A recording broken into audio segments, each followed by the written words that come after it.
Welcome back to my channel நண்பர்களே. நீங்கள் பார்த்துக்கு இருக்குது real cricket world YouTube channel. நம்ம சேனலில் 1979 வேர்ல்டு கப் சீரிஸ் போய்க்கிருக்கு மக்களே. ஆல்ரெடி நம்ம வந்து ஃபஸ்ட்டு லீக் மேட்ச் வந்து வெஸ்ட் இண்டீஸுக்கு அகைன்ஸ்டாக வந்து ப்ளே பண்ணி வின் பண்ணியாச்சு. ஸோ நமக்கு இன்றைக்கி செகண்ட் மேட்சை வந்து நம்ம ப்ளே பண்ண போகிறோம். யாருக்கு அகைன்ஸ்டான்னு பார்த்தீங்கன்னா நியூசிலாந்துக்கு அகைன்ஸ்டாக தான் நம்ம செகண்ட் மேட்சை வந்து ப்ளே பண்ண போகிறோம். மேட்ச் ஸ்டார்ட் பண்ணுறதுக்கு முன்னாடி நம்ம போயிட்டு ஃபஸ்ட்டு பாயிண்ட்ஸ் டேபிளை பார்த்துட்டு வந்துடலாம். குரூப் 1ல் வந்து இங்கிலாந்து அண்ட் பாகிஸ்தான் தான் டாப் 2ல் இருக்காங்க. ஆஸ்திரேலியா அண்ட் கனடா வந்து பாட்டமில் இருக்காங்க. ஸோ நம்ம வந்து குரூப் 2ல் இருக்கிறோம். குரூப் 1ல் நம்பர் 1 பொசிஷனில் இருக்கிறது யாருன்னு பார்த்தீங்கன்னா நம்ம இந்தியா தாங்க. நெக்ஸ்ட் நியூசிலாந்து, அப்புறம் ஸ்ரீலங்கா, அப்புறம் வெஸ்ட் இண்டீஸ் இருக்காங்க. நம்ம ஏன் ஃபஸ்ட்டு பொசிஷனில் இருக்கிறோம்னா ஃபஸ்ட்டு லீக் மேட்ச் வெஸ்ட் இண்டீஸுக்கு அகைன்ஸ்டாக வந்து ஒரு 104 ரன்ஸ் வித்தியாசத்தில் ஜெயிச்சனால தான் நம்ம ஃபஸ்ட்டில் இருக்கோம். ஸோ இந்த மேட்ச் நியூசிலாந்துக்கு அகைன்ஸ்டாக நம்ம வின் பண்ணிட்டோம்னா வச்சுக்கங்களேன், செமிஃபைனல் ஸ்லாட்டை வந்து அப்படியே லாக் பண்ணிடலாம். ஸோ மக்களே, மேட்சை ஸ்டார்ட் பண்ணுறதுக்கான நேரம் வந்துருச்சு. ஸ்ட்ரைட்டாக மேட்சுக்குள்ளே போயிடலாம் மக்களே. இந்த ஸ்டேடியத்தில் தான் நம்ம வந்து இந்த மேட்சை ப்ளே பண்ண போகிறோம். இந்த ஸ்டேடியம் வந்து இங்கிலாந்தில் இருக்குது. ஸ்டேடியம் நேம் வந்து ஓவலுங்க. எவ்வளோ ஃபியூட்டிஃபுல்லாக கொடுத்துருக்காங்க பாருங்களேன், கிராஃபிக்ஸு பயங்கரமாக இருக்குது பார்க்குறதுக்கே. மக்களே, நீங்கள் எல்லோரும் நினைக்கலாம், என்னடா அவன் இங்கிலாந்தில் உள்ள கிரவுண்டை மட்டுமே வச்சு ப்ளே பண்ணுறான், இந்தியாவில் உள்ள ஒரு கிரவுண்டை கூட சூஸ் பண்ணி ப்ளே பண்ண மாட்டேங்கிறான்னு நினைக்கலாம். பட் நான் எதுக்கு இந்த மாதிரி பண்ணுறேன்னா, இந்த டோர்னமெண்ட் ஃபுல்லாக கோஸ்ட் நேஷன் யாருன்னு பார்த்தீங்கன்னா இங்கிலாந்து. ஸோ அதனால தான் நான் எல்லா லீக் மேட்சுமே நான் வந்து இங்கிலாந்தில் உள்ள ஸ்டேடியத்தை வச்சு ப்ளே பண்ணுறேன் மக்களே. போஸ்ட் நேஷன் மாற மாற நான் வந்து ப்ளே கிரவுண்டை மாற்றிக்கிட்டே இருப்பேன் மக்களே. இதுதான் ரீசன், வேறு ஒன்றும் கிடையாது. ஓகேவா? ஸோ நம்ம இந்த மேட்சோட டாஸுக்கான நேரம் வந்துருச்சு. நம்ம லாஸ்ட் மேட்ச்சில் வந்து டாஸ் வின் பண்ணிட்டோம். ஸோ இந்த மேட்ச்லேயே நம்ம டாஸ் வின் பண்ணோம்னா நமக்கு ஃபஸ்ட்டு பவுலிங் கிடைக்கும். வழக்கம் போல் நான் ஹெட்ஸ் தான் சூஸ் பண்ணியிருக்கேன். ஸோ நமக்கு நல்ல முடிவு கிடைக்கும்னு நம்புகிறேன். என்ன நடக்குன்னு பார்த்துடலாம் மக்களே. ஆப்போனன்ட் வந்து toss and choose to bat ஃபஸ்ட்டுங்க.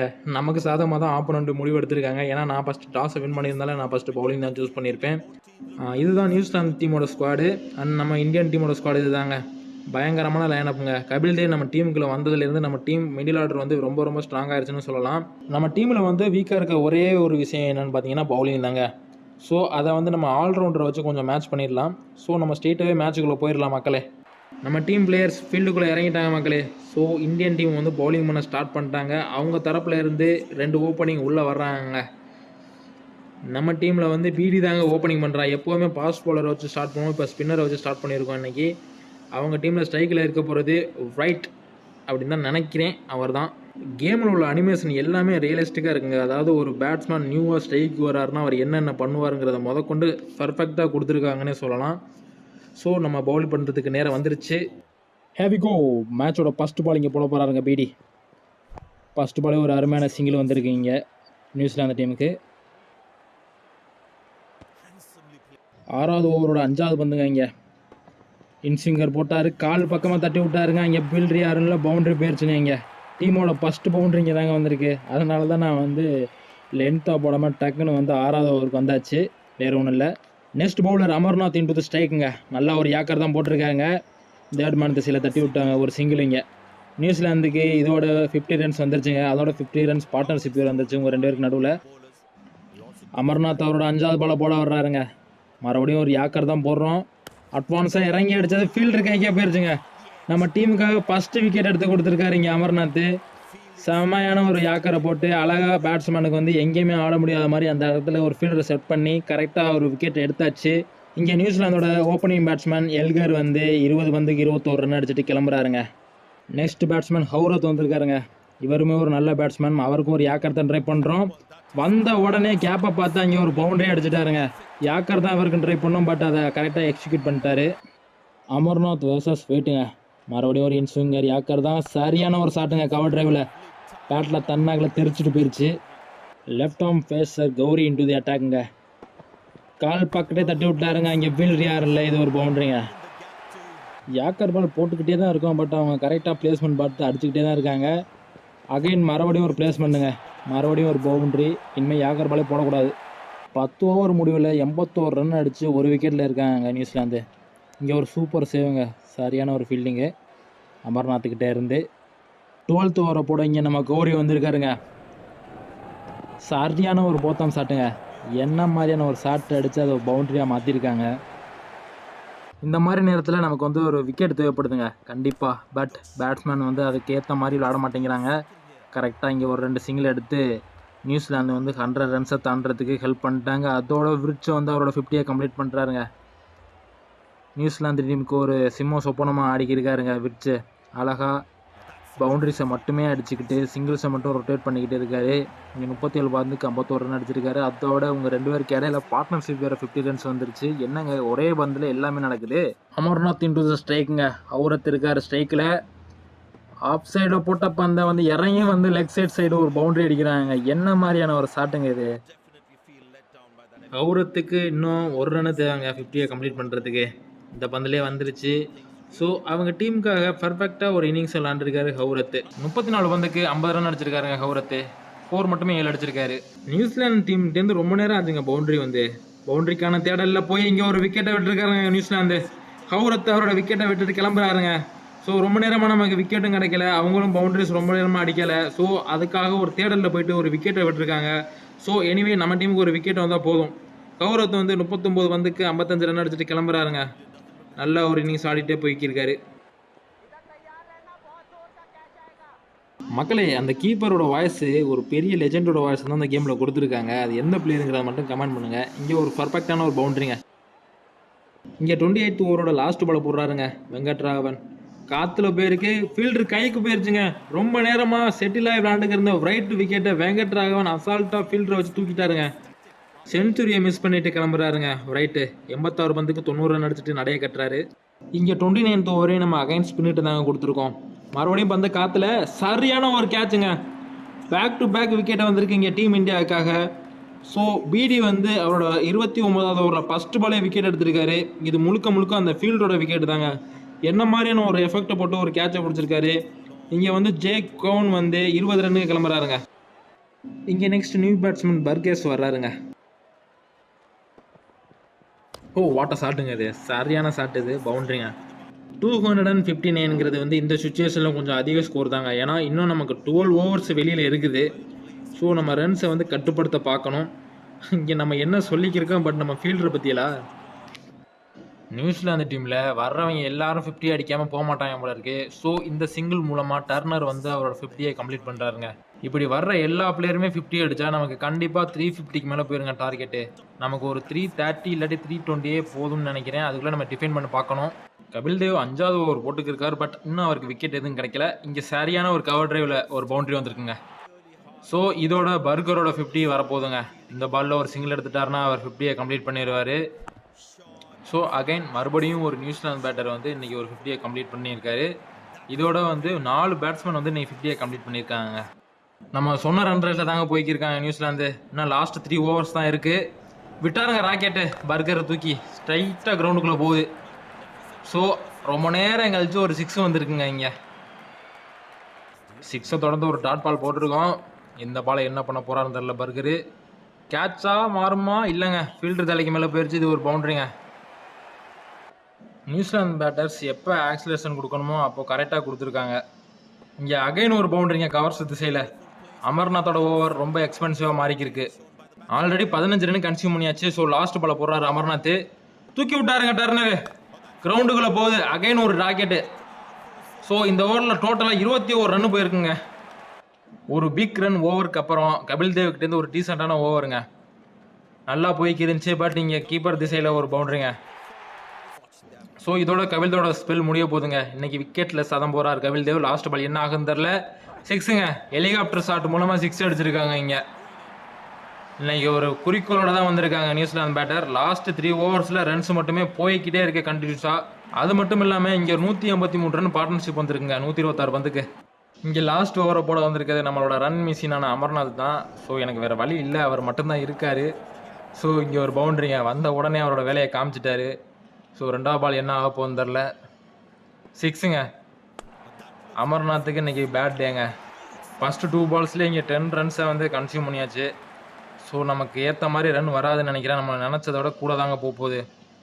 என்ன ஆகுன்னு தெரில. 4வது பால் அகைன் ஒரு கீப்பர் திசையில் பவுண்டரிங்க. அது நம்ம டார்கெட் பண்ண ரன்ஸை விட ஒரு 40 ரன் கூட தான் போயிருக்குன்னே சொல்லலாம். ஸோ இங்கே லாஸ்ட் பால் என்ன ஆகுன்னு தெரில. 6ங்கன்னு நினைக்கிறேன். ஹூக் ஷாட் மூலமாக தூக்கி விட்டாருங்க. ஸோ இந்த ஓவர்லேயும் எக்ஸ்பென்சிவாக இருந்திருக்காரு அமர்நாத். ஸோ 6ஓட இந்த இன்னிங்ஸ் முடிவடையுதுங்க நியூசிலாந்துக்கு. ஸ்டார்டிங்கில் ஸ்லோவாக ஆரம்பித்தாலும் ஃபினிஷிங் வந்து பர்ஃபெக்டாக அமைஞ்சிருக்கு நியூசிலாந்துக்கு. நியூசிலாந்து பேட்டர்ஸ் எல்லாருமே நல்லா விளையாடுறதுனால 50 ஓவருக்கு 370 ரன் அடிச்சிருக்காங்க 4 விக்கெட் இழப்புக்கு. ஸோ நம்ம இந்த மேட்சை ஜெயிக்கணும்னா 371 ரன் அடிக்கணுங்க. இது ஒரு ஹை ஸ்கோரிங் கேம் தாங்க. பட் இருந்தாலும் நம்ம இந்த மேட்சை வின் பண்ணோம்னா நம்ம செமிஃபைனல் ஸ்லாட்டை வந்து சீல் பண்ணிடலாம். இங்கே நம்ம செகண்ட் இன்னிங்ஸ் ஸ்டார்ட் பண்ண போகிற மக்களே. நம்ம இந்தியன் டீம் பேட்டிங் எப்படி இருக்க போகுதுன்னு நம்ம செகண்ட் இன்னிங்ஸில் பார்த்து தெரிஞ்சுக்கலாம். ஸோ ஓப்பனிங் பேட்ஸ்மேனான கவாஸ்கர் அண்ட் கெய்க்வாட் தான் நமக்கு ஓப்பனிங் பண்ணுறாங்க. நியூசிலாந்துக்காக ஃபஸ்ட் ஓவர் போட போகிறது ஹேட்லிங்க. ஒரு பாஸ்ட் பாலர் வச்சு தான் ஸ்டார்ட் பண்ணுறாங்க நியூசிலாந்து. ஸ்ட்ரைக்கில் யார் நிற்கிறான்னு பார்த்தீங்கன்னா நம்ம கவாஸ்கர் மாம்ஸ் தான். ஃபஸ்ட் பால் என்ன பண்ணுறான்னு தெரில. ஃபஸ்ட் பால் ஒரு நல்ல டாட் பால். இங்கே 4வது ஒரு பைக் இருக்குது. பட் நமக்கு இன்னும் ஒரு பவுண்டரி கூட வரலங்க.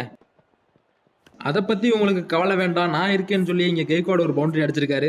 எல்லா மேட்ச்லேயுமே நம்ம கவாஸ்கர் வந்து பவர் பிளேயை தாண்ட மாட்டார்.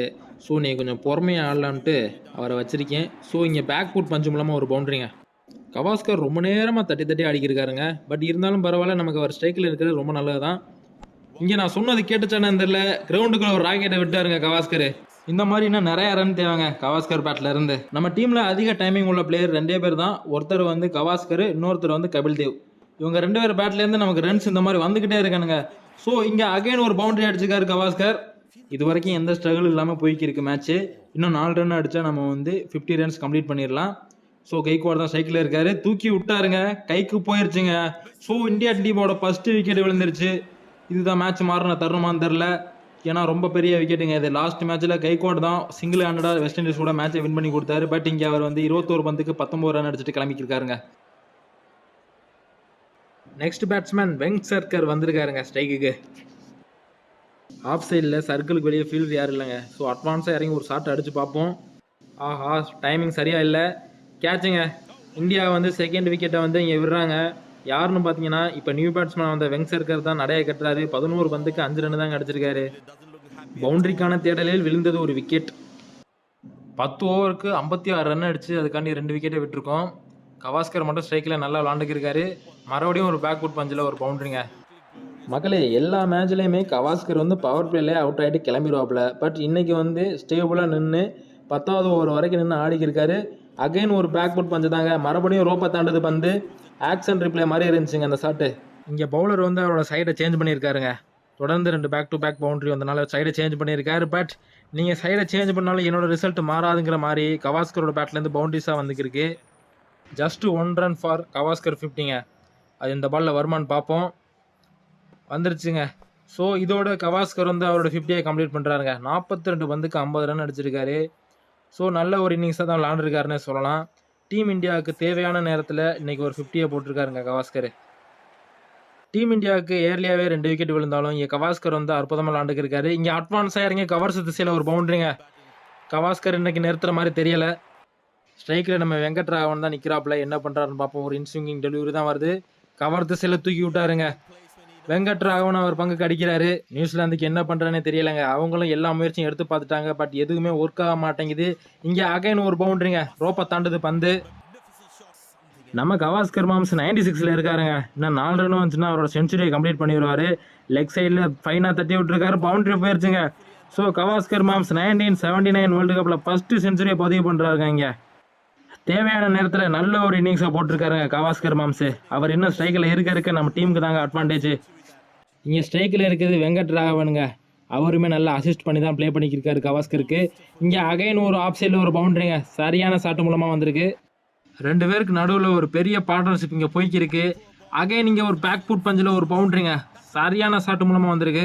நியூசிலாந்து டீமுக்கு எந்த ஒரு ஐடியாவுமே கிடையாது போல இருக்குது. ஏன்னா நம்மளோட பேட்டிங் அந்தளவுக்கு இருக்குது. மறுபடியும் இங்கே லெக் சைடில் ஒரு பவுண்டரி.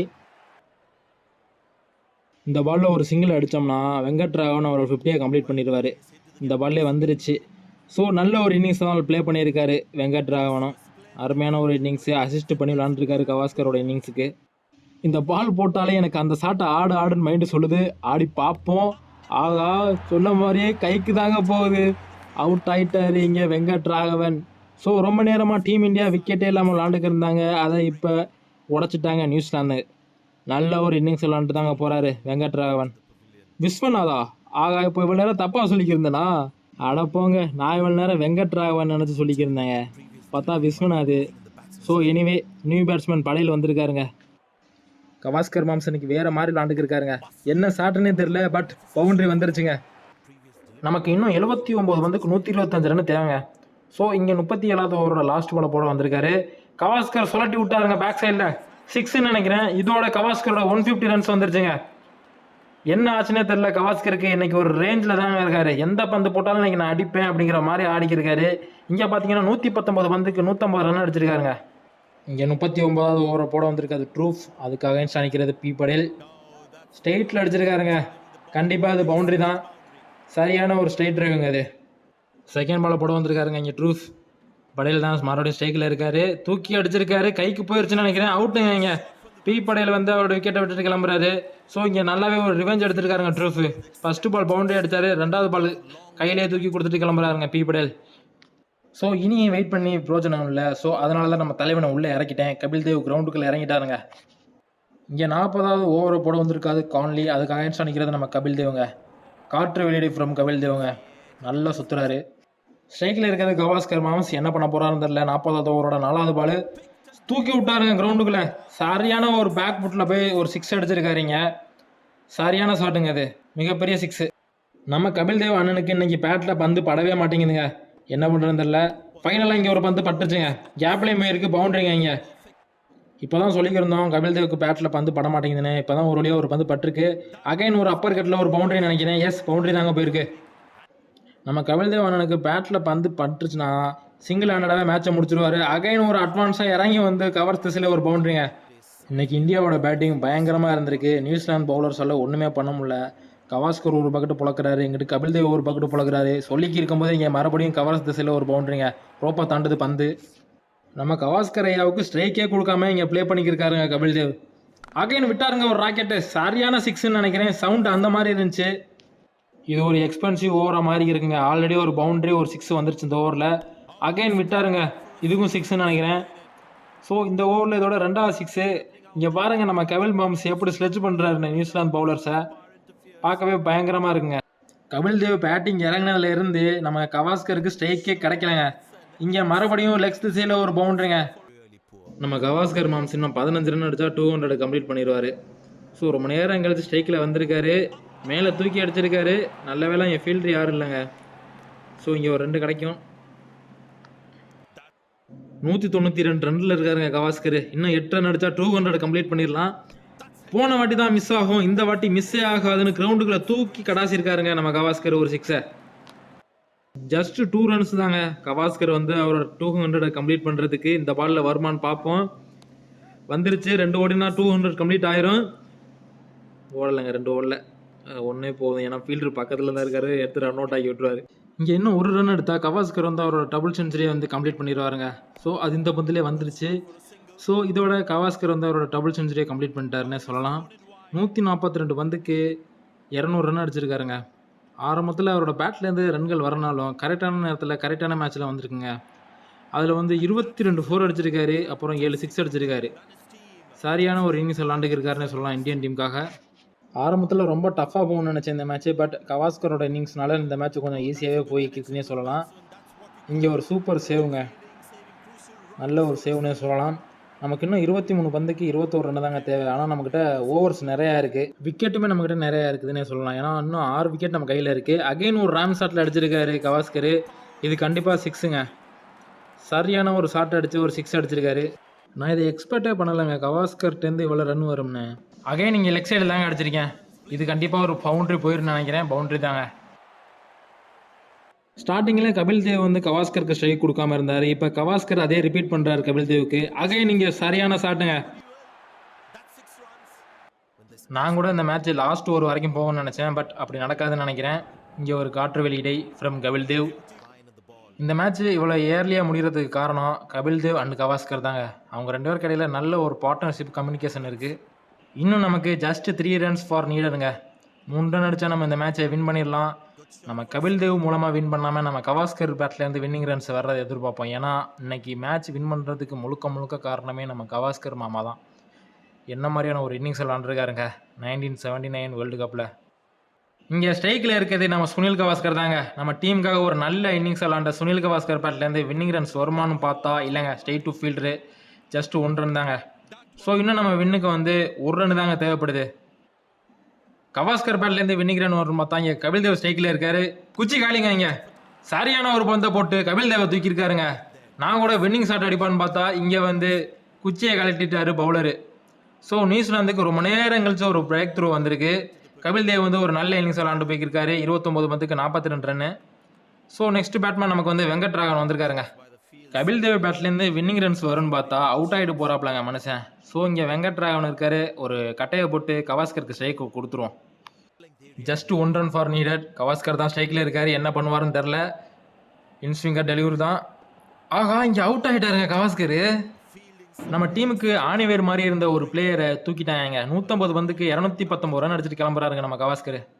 இந்த பால் உள்ளே வரும்னு தெரியும், ஆனால் இவ்வளோ உள்ளே வந்து போல்டாகலாம் நினச்சி கூட பார்க்கலங்க. சரியான ஒரு பந்துங்க அது. நெக்ஸ்ட் பேட்ஸ்மேனாக இங்கே அமர்நாத் களத்துக்கு வந்திருக்காரு. இனியும் தாமதப்படுத்தக்கூடாதுங்க. எப்படியாச்சும் டொக்கோ வச்சாச்சும் ஓடிடணும். ஃபைனலி நம்ம ஜெயிச்சுட்டோம் மாறா. ரொம்ப நேரம் கழிச்சு இந்த 2 ரன் வந்திருக்குங்க. ஸ்டார்டிங்லேருந்து இந்த மாதிரி பந்து போட்டிருந்தா நம்ம சோழிக்கு அதுவோ கதி தான். ஸோ இங்கே இந்தியா 1/4 விக்கெட்ஸுங்க. 371 ரன்னை வந்து கொஞ்சம் ஈஸியாக தான் சேஸ் பண்ணியிருக்குன்னு சொல்லலாம் கவாஸ்கர் உதவியோட. கபில் தேவுமே நல்ல கான்ட்ரிபியூஷன் பண்ணார். இந்த வின் மூலமாக நம்ம வந்து செமிஃபைனல் ஸ்லாட்டை வந்து 90% வந்து தக்க வச்சுக்கிட்டேன்னு சொல்லலாம். ஸோ இதுதான் எண்ட் ஆஃப் த இன்னிங்ஸில் மேட்ச் ரிப்போர்ட்டுங்க. ஸ்டார்டிங்கில் நியூசிலாந்து டாஸை வின் பண்ணி ஃபஸ்ட்டு பேட்டிங்கை சூஸ் பண்ணாங்க. 50 ஓவருக்கு 370 ரன் அடிச்சு அதுக்காக 4 விக்கெட்டை மட்டுமே இழந்திருந்தாங்க. அவங்க சைட்லேருந்து பார்த்தோம்னா 4 பேட்ஸ்மேன் வந்து 50ங்க. அந்த 4 50 மூலயமா ஒரு ஹிமாலய இலக்கான 370 ரன்னை வந்து டீம் இந்தியாவுக்கு வந்து டார்கெட்டாக ஃபிக்ஸ் பண்ணாங்க. பட் இந்தியா வந்து அதை ஈஸிலியாக வந்து வின் பண்ணிட்டாங்க. எப்படின்னு கேட்டிங்கன்னா நம்ம கவாஸ்கர் மாமா உதவியோட தாங்க. ஸோ ஆட்ட நாயகன் யாருன்னு பார்த்தீங்கன்னா நம்ம கவாஸ்கர் தாங்க. அந்த சைடில் 4 பேர் சேர்ந்து 50 போட்டாலுமே நம்ம கவாஸ்கர் வந்து ஒத்தாலாக வந்து அந்த 4 50 அடித்து ஒரு 200 போட்டு இந்த மேட்சை வின் பண்ணி கொடுத்துருக்காருங்க. ஸோ இன்னும் நமக்கு ஒரே ஒரு லீக் மேட்ச் தாங்க பெண்டிங்கில் இருக்குது. அது யாருக்கு அகேன்ஸ்டான்னு பார்த்தீங்கன்னா நியூசிலாந்துக்கு அகேன்ஸ்டாக தான் இருக்குது. ஸோ அந்த மேட்சுமே கூடிய சீக்கிரம் ப்ளே பண்ணி நம்ம சேனலில் வீடியோவை அப்லோட் பண்ணிடுவோம். ஸோ அது வரைக்கும் நீங்கள் நம்ம சேனலில் இணைப்பிலே இருக்கணும். அதுக்கு முன்னாடி நீங்கள் நம்ம சேனலை சப்ஸ்கிரைப் பண்ணிடுங்க, லைக் பண்ணுங்கள், கமெண்ட் பண்ணுங்கள். டாடா பாபாய் மக்களே.